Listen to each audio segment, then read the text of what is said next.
दोस्तों, क्या आप जानते हैं कि दुबई और यूएई में रहने वाले करीब 42% लोग इंडियंस हैं। मिडिल ईस्ट में इंडियंस की पॉपुलेशन सबसे ज्यादा है, लेकिन इसके अलावा भी दुनिया भर में अभी 1.8 करोड़ लोग हैं जो भारतीय हैं लेकिन विदेशों में रहते हैं और वहीं काम करते हैं। इन कंट्रीज में ऑस्ट्रेलिया, कनाडा, यूके और अमेरिका जैसे देशों के नाम भी सामने आते हैं। आज इन देशों की टॉप कंपनीज में इंडियंस ने बड़ी बड़ी पोजीशंस ले रखी है, लेकिन वहीं जहां पर हमारे लिए गर्व करने की बात है, ये बात हमें सोचने पर भी मजबूर करती है कि आखिर क्यों इतने टैलेंटेड लोग हर साल अपने देश को छोड़कर दूसरे देशों की तरक्की में हाथ बटा रहे हैं। क्यों आज भारत के लोग भारत में ही नहीं रहना चाहते? अगर आप भी इन सवालों का जवाब खोज रहे हैं तो बने रहिए वीडियो के अंत तक हमारे साथ। लेकिन वीडियो शुरू होने से पहले अगर आप चैनल पर नए हैं या आपने अभी तक चैनल को सब्सक्राइब नहीं किया है तो चैनल को सब्सक्राइब करना और बेल आइकन दबाना ना भूलें। पहले कुछ आंकड़ों की बातें करते हैं। एक रिपोर्ट के मुताबिक 2016 के बाद अब तक 23 लाख लोग इंडियन सिटीजनशिप छोड़ चुके हैं और 2014 से अब तक करीब 23,000 से ज्यादा करोड़पति देश छोड़ चुके हैं। अमीर और पढ़े लिखे लोगों के एक देश को छोड़कर जाने की रैंकिंग में भारत इस दुनिया में नंबर 1 पर है और दुनिया के करीब 65% माइग्रेंट्स भारत से ही है। इसे कुछ लोग ब्रेन ड्रेन भी कहते हैं। ब्रेन ड्रेन का मतलब ये होता है कि आपके देश के सबसे टैलेंटेड और एजुकेटेड लोगों का देश छोड़कर चले जाना, जिससे आपके अपने देश के ग्रो करने के चांसेस काफी हद तक कम हो जाते हैं। आज के वक्त में ब्रेन ड्रेन सबसे पहले 1970 के दशक से शुरू हुआ, जब आईआईटी या फिर एम्स में पढ़कर बाहर निकले बच्चों को ये समझ आने लगा कि भारत में उनके स्किल्स की इतनी अप्रिसिएशन नहीं है और यहाँ सैलरीज भी बहुत कम है, जबकि बाहर ऐसे लोगों की डिमांड काफी ज्यादा है। इन लोगों ने सबसे पहले भारत को छोड़कर इन बाकी देशों की तरफ रुख करना शुरू किया और बैंकर्स, एंटरप्रेन्योर्स, इनोवेटर्स और अच्छे स्कॉलर्स बाहर चले गए, जिनमें से कुछ कभी वापस ही नहीं लौटे। ये वो समय था जब भारत के ऐसे लोगों की सबसे ज्यादा जरूरत थी, क्योंकि भारत 200 साल की गुलामी के बाद खुद को फिर से खड़ा करने की कोशिश में लगा हुआ था। इस हिस्ट्री में एक बड़ा बदलाव 1991 में आया, जब मनमोहन सिंह ने वो ऐतिहासिक बजट संसद में पेश किया और भारत की इकोनॉमी को दुनिया के लिए खोल दिया, जिससे बड़ी बड़ी कंपनीज भारत में ही आकर सेटल होने लगी, जिस वजह से लोगों को बाहर नहीं जाना पड़ा। इस बीच कई सारे विदेश में रह रहे भारतीय भी अपने नए एक्सपीरियंस और जोश के साथ भारत लौटे और कई एक्सपर्ट्स मानते हैं कि इनके लौटने के कारण ही उस बीच भारत की इकोनॉमी ने इतनी बड़ी ग्रोथ देखी थी। लेकिन ये शायद भारत का हनीमून पीरियड था, क्योंकि इसके बाद दोबारा से हमने भारत के लोगों का विदेशों की तरफ रुझान देखा। और रुझान हो भी क्यों ना, भारत के मुकाबले वेस्टर्न कंट्रीज में कॉलेज प्रोफेसर्स और एकेडमिशियंस को 6 गुना ज्यादा सैलरी दी जाती है।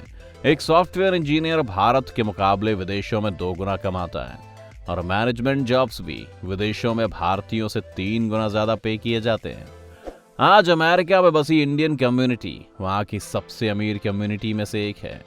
एक रिपोर्ट के मुताबिक 1996 से 2015 के बीच 10वीं और 12वीं में टॉप रैंक लाने वाले आधे लोग विदेश चले गए थे और इनमें से काफी लोग आज भी वहीं हैं। पैसे के अलावा जो दूसरी चीजें भारतीयों को देश छोड़ने के लिए प्रोत्साहित करती हैं, वो है बेहतर लिविंग स्टैंडर्ड्स, ज्यादा अच्छा एजुकेशन सिस्टम, कम करप्शन, जेंडर इक्वालिटी और बेहतर शिक्षा व्यवस्था। भारत ने भी इन क्षेत्रों में हाल के वक्त में काफी प्रोग्रेस की है, लेकिन ये अभी भी वर्क इन प्रोग्रेस की श्रेणी में आता है और इन पर बहुत सा काम होना बाकी है। इन सब पॉइंट्स को एक एक करके देखें तो एजुकेशन सिस्टम पर हम सबसे पहले बात कर सकते हैं। भारत ने प्राइमरी एजुकेशन पर जो काम किया है, उससे आज ज्यादातर बच्चे अपने बचपन में स्कूल देख पाते हैं और स्कूल चाहते हैं। लेकिन अगर हायर एजुकेशन सिस्टम की बात करें तो हमारे आईआईटी जैसे बड़े इंस्टीट्यूट भी अब तक वर्ल्ड के टॉप इंस्टीट्यूशंस में नहीं आते हैं। और इसके साथ ही बात करें बेहतर इंफ्रास्ट्रक्चर की, तो आप जितने मर्जी बड़े देशभक्त हों, आपको मानना पड़ेगा कि कनाडा जैसे देशों की सड़कें भारत से बेहतर हैं, वहाँ के स्कूल की मेंटेनेंस भारत से बेहतर है और साथ ही वहाँ का हेल्थ केयर सिस्टम भी भारत से बेहतर है। इसीलिए कोई हैरानी की बात नहीं है कि जहां 2016 में 30,000 भारतीय कैनेडियन सिटीजन्स बन गए थे, वहीं 2019 में ये नंबर बढ़कर 80,000 हो गया था। जेंडर डिवाइड ही भारत के विदेश जाने का एक बड़ा कारण है। भारत में महिलाओं के विकास पर जितनी भी बात हो जाए, लेकिन यहाँ पर आज भी महिलाएं वो फ्रीडम एंजॉय नहीं करती जो उन्हें वेस्टर्न कंट्रीज में मिलती है।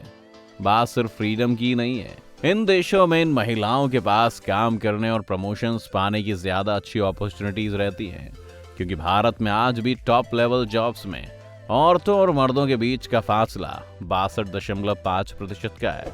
और इसका कारण ये नहीं है कि यहाँ की महिलाएं यहाँ के मर्दों से कम हैं, बल्कि इसका सीधा कारण ये है कि आज भी हमारी सोसाइटी में लोग महिलाओं को लीडर्स के तौर पर नहीं देखते हैं, जिस वजह से ना सिर्फ उन्हें कम पे किया जाता है पर साथ ही उन्हें कंपनीज में बड़े रोल्स भी नहीं दिए जाते।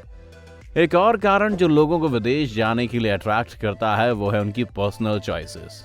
कुछ लोग देश छोड़कर इसलिए जाते हैं क्योंकि वो दूसरे देश में रहना चाहते हैं, उसे एक्सपीरियंस करना चाहते हैं। भारत में भी एनआरआईज को बहुत इज्जत दी जाती है, जिस वजह से विदेश में रहना कुछ लोगों के लिए स्टेटस सिंबल भी बन जाता है। तो भारतीयों के विदेश में बसने के कई कारण हैं, लेकिन हमें इसका नुकसान भी बहुत हो रहा है। आज नासा में इसरो से ज्यादा भारतीय मूल के काम करते हैं। आज जहां हर 1325 अमेरिकन के लिए एक भारतीय डॉक्टर है, वहीं भारत में हर 2400 मरीजों के लिए एक है। इंडियन स्टूडेंट्स के विदेशों में पढ़ने के कारण हर साल भारत को करीब 1300 करोड़ रुपए का नुकसान होता है। और जब ये लोग अपने सबसे प्रोडक्टिव उम्र में होते हैं, तब ये वहां रहकर उन्हीं देशों का फायदा करते हैं, जबकि भारत में इनके वापस आने तक ये लोग ज्यादातर 35 की उम्र पार कर चुके होते हैं, जिसके बाद इनकी प्रोडक्टिविटी काफी हद तक गिर जाती है। हमें ध्यान रखना है कि जब हम इस नुकसान के बारे में सोच रहे हैं तो हमें इन लोगों को दोष नहीं देना है जो देश छोड़कर जा रहे हैं। आप चाहे तो ये कह सकते हैं कि इन लोगों को अपने देश की कोई फिक्र नहीं है, लेकिन ऐसा भी नहीं है। इनमें से कुछ लोग सचमुच अपने देश में रहकर ही काम करना चाहते हैं, लेकिन सभी को लगता है कि सरकार और प्रशासन उन्हें यहाँ रोकने में असफल रहा है। अगर हर एक शहर में दंगे होंगे तो क्यों कोई उस शहर में रहना चाहेगा? अगर बार बार भारत को औरतों के लिए एक अनसेफ कंट्री बताया जाएगा तो कौन यहाँ रहना चाहेगा? और अगर भारत में सरकारी स्कूलों और अस्पतालों की हालत वही रहेगी जो आज है, तो कौन इस प्रशासन के हाथों में अपने परिवार का भविष्य देना चाहेगा? आपको ये समझना है कि लोग दिहाड़ी मजदूर नहीं है जो भारत से दूर जा रहे हैं, बल्कि ये हाईली स्किल्ड टेक्नीशियंस और टैलेंटेड इनोवेटर्स हैं। इनके भारत से जाने से भारत को एक बड़ा लॉस है। इसके साथ साथ इन एनआरआईज में से कई सारे लोग ऐसे भी हैं जो आईआईटी या फिर एम्स या फिर किसी बड़े गवर्नमेंट सब्सिडाइज्ड इंस्टीट्यूशन का हिस्सा रहे हैं, जो जनता के टैक्स पर चलता है। इसलिए इन्हें हमारे देश में प्रॉपर जगह ना दे पाना हमारे अपने पैसे और मेहनत का नुकसान है। इसके बारे में आपका क्या कहना है? और क्या अगर आपका मौका मिलेगा तो आप भी विदेश में रहना पसंद करेंगे? अपनी राय हमें कमेंट्स में जरूर बताइएगा। उम्मीद है ये वीडियो देखकर आपको काफी कुछ जानने को मिला होगा। अगर आपको ये वीडियो पसंद आया हो तो वीडियो को लाइक करें, और अगर आप चैनल पर नए हैं या आपने अभी तक चैनल को सब्सक्राइब नहीं किया है तो चैनल को सब्सक्राइब करना और बेल आइकन दबाना ना भूलें।